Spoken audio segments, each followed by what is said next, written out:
Bonsoir. Vous êtes directeur commercial de Stoic, l'actualité nous le prouve, le risque zéro n'existe pas. Comment éviter la cyberattaque ? Et oui, le sujet des cyberattaques est un sujet d'actualité pour toutes les organisations, qu'elles soient publiques, qu'elles soient privées. Et éviter les cyberattaques, c'est possible dans une certaine mesure en se protégeant, mais le risque zéro, malgré les protections, n'existe pas.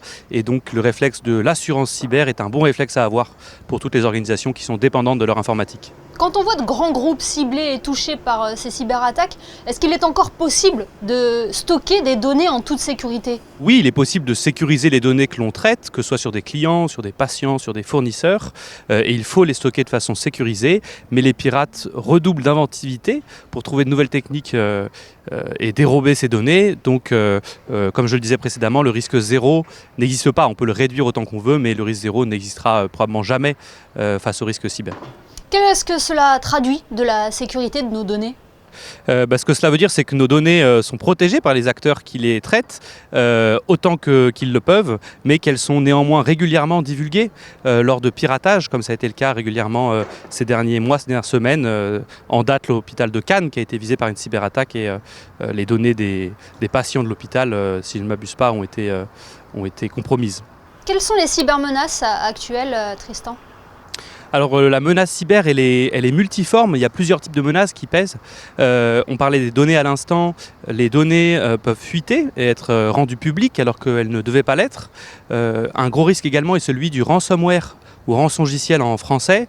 Qu'est-ce que c'est qu'un ransomware ? C'est un logiciel déployé par des pirates informatiques qui va chiffrer l'ensemble du système informatique de l'organisation qui est ciblée et rendre complètement inutilisable le système informatique de cette organisation et paralyser donc l'activité.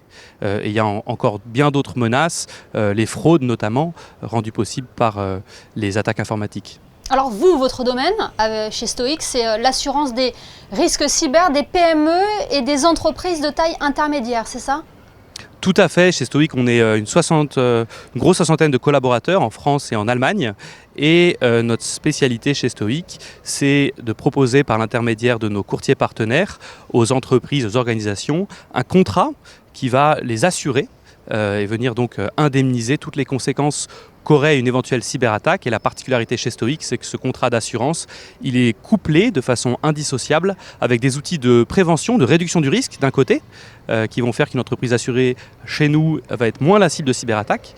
C'est le premier pilier. Et le second pilier, c'est l'assistance. Puisqu'en cas de cyberattaque, l'organisation, si elle est assurée chez nous, va bénéficier de l'assistance de nos équipes de réponse à incidents qui vont être mobilisées, parfois venir physiquement chez l'organisation, l'entreprise par exemple, pour l'aider à repartir, à relancer son activité suite à la cyberattaque. C'est comme ça qu'on accompagne au mieux les entreprises alors, parce que des cyberattaques, ça peut mettre en péril l'avenir d'une entreprise.